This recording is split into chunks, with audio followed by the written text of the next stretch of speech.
it's raining goblins. Hallelujah, it's raining goblins.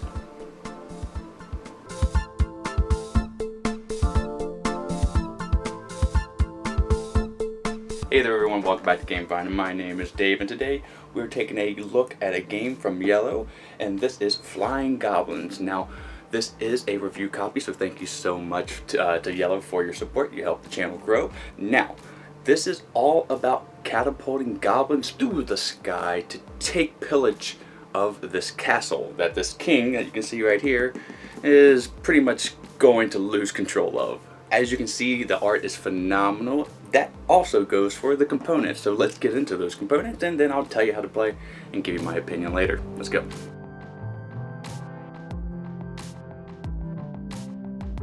And here's what comes in the box of Flyin Goblin. And yes, the production quality is out of this, what are you saying? Castle, because they're flying out of the castle. Yes, it's fantastic production. Now we're going to go over the little catapults. Though rudimentary, they're very sleek and simple, and I like that actually. And most of the time it works in your favor. So, and then we have the little goblins, meeples. We have different meeples for every color, and then we have the big chunky one here, and they're all pretty light, but they're sturdy. I think these are built the way that they're built, so most of them can be flung through the air. You got those for every one of the colors. Now this big thing here is actually 4 pieces. Check that out. This is a totem, and you're going to be building that in order to try to win. And then you have some cardboard pieces, which are all pretty thick. The roofs, the balcony, the tower. It actually folds because this is a 3D game, and the board, player boards for everybody, and the coins. You got 2 cent coins, or 2 gold coins, and 1 like bronze coin. That's the value. And then you have these little crystals. Now these are big ones and small ones, and they're quality. As you can see, they don't bounce around, they just hit and stay. Normally the light ones just kind of bounce all over the place. These are nice and heavy ones. And then you have the little guy here. He's the king. Look at that crown, so cute. But that's not all, everybody. You also get dun, da, da, da, the bottom of the box is a board. Now it comes like this, but you can disassemble it if you want to. But you're going to be shooting into this board. Yeah, I know. Sounds pretty fun. Let's get into how you actually do that, and I'll show you the rules. Okay, here I have the game set up for 2 players. Now it would be actually set up a little bit different, but because of camera space, I have to do it this way. So the name of the game is to do either one of 2 things to win. You either got to build up your totem on one of these roofs all the way up, all 4 pieces, or in a 2-player game, get 20 of these diamonds, and or a 3-4 player game, get 25. And in order to do that, you're going to have to fling these guys into these rooms and to get treasure and to get diamonds. And treasure is to buy more units and or your totem, and diamonds are just to get diamonds. So when you're buying units, you're going to have to apply whatever the amount is on the player board. It gets exponentially more expensive for the units, the totems more of, and the extra small units. And then the big guy is worth 8. And then you got 2 robbers, which we'll go over what each one of those do in a second. And you'll be playing over multiple rounds consisting of the catapult phase, the upgrade phase, and then the cleanup phase. During the catapult phase, everybody will ready their goblins, and then they all will shoot at the same time, and they'll keep shooting until all their goblins in their arsenal has been shot, and then they'll say done. And then everyone who hasn't shot a goblin will get 1 more shot. Now the catapult has to be about a box length away, and if you shoot in front of you, you get to shoot again. You get to take that goblin. But if you shoot over the box and not in it, you lose that goblin, and or if it stays in the box, it stays in the box. Now like I said, you're trying to get in these rooms to get coins and different diamonds, but if you so happen to knock over the king, you will get the balcony, and this has +5, so whenever anybody gets their goblin in the tower, they get 3 diamonds, but if they're the one that knocked over the king, they will get 5 diamonds because they have the balcony in front of them. And then during the cleanup phase, the king goes on any roof from there on. And once everybody has shot their shot, they'll do the looting phase, and you'll do this simultaneously. If there is a conflict in interest, the person who has the balcony will go first in looting. But basically, you should be able to do it without conflicting. But you'll grab everything, take the coins, take the diamonds, and then there are a few special little parts on the board. Here, this allows you to buy 2 units during your upgrade phase. Normally, you can only buy 1. This one right here allows you to spin the board as much as you want. And this one right here, of course, says you have to pay 2 to get 2 diamonds. The one over here is -1 diamond. And this one over here is steal a diamond from a person if able. So you'll be getting stuff and doing actions throughout the looting phase. Once that's done, you go to the upgrade phase where you can buy units. And like I said, you can only buy one unless you have a goblin that went in the upgrade room here, and you can buy as many as the goblins that are in there if you have the amount. So right now I have 6, and I can choose to either build a totem and put it on a roof here, and I'll keep building this up over time and putting the other pieces here.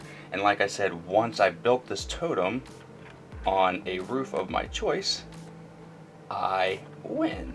Now people, of course, are going to be shooting at this and trying to knock it over.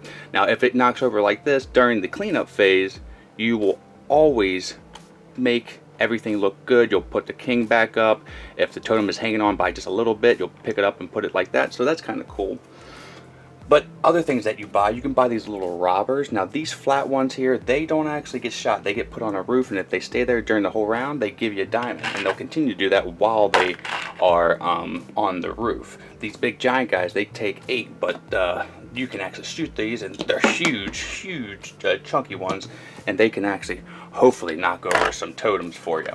And then you have the little units that you can get extra of, so you can have in all 5 different little tiny goblins. As long as you have the amount to buy the units and you're allowed to buy more than one, you can continue to buy. And then once you're done with that, you do the cleanup phase, like I said. So if the king is knocked over, if any totem pieces have been knocked over, you grab them and put them back in your place to buy later again. Any roofs have been knocked off, you kind of straighten them up, and basically you just make everything look good again, and you go back to the catapult phase. So you'll continue to do that until one person either reaches a totem goal or 20 to 25 diamonds, and that's pretty much the game. Now let me give you my thoughts and tell you what I think about this. And more stipulations for the roofs that I missed.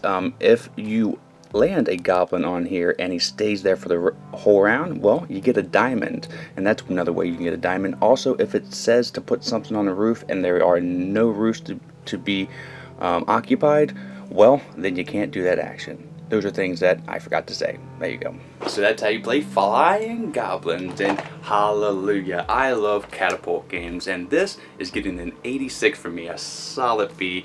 Now, it could have been a 90, but I do have a few quibbles with this. First being, I wish the box was a bit bigger, at least the compartments for when you're retrieving stuff, because I have medium-sized hands and medium on the lower end, so I should theoretically be able to get into these little compartments and get the coins and diamonds out easily, and most of the time I can. But when it comes down to the tower and not hitting the roofs, I bump them. So just think about people who have bigger hands. It's just you're gonna have to have a retriever in that regard. And the character board that holds your upgrades, you can't really scoot that on anything other than like a smooth surface like wood, like on carpet or anything at all.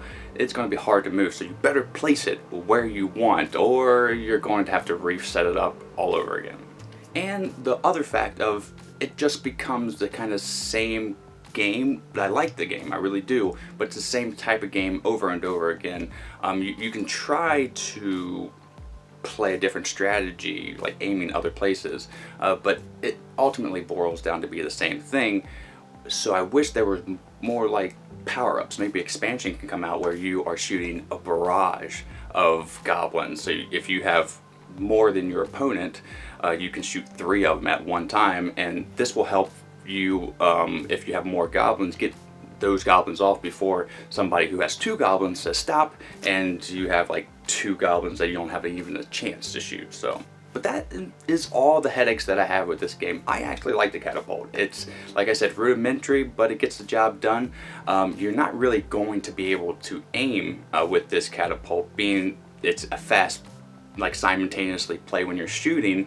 So having something that was more advanced would have went over as well, like the Coconuts game that has a monkey.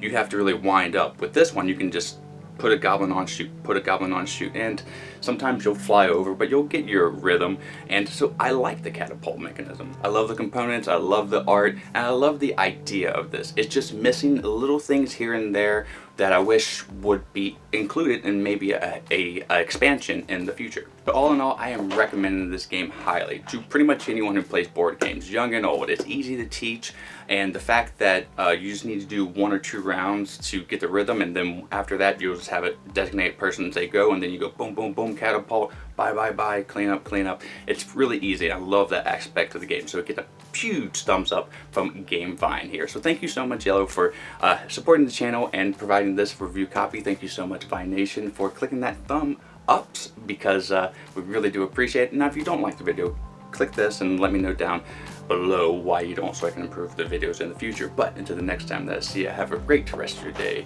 and a great time with all that you play.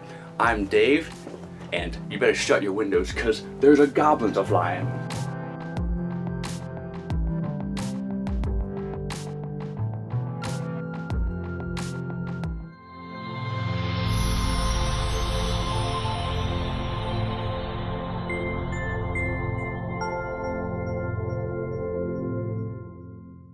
Miko, it's time to go. Good girl, Miko.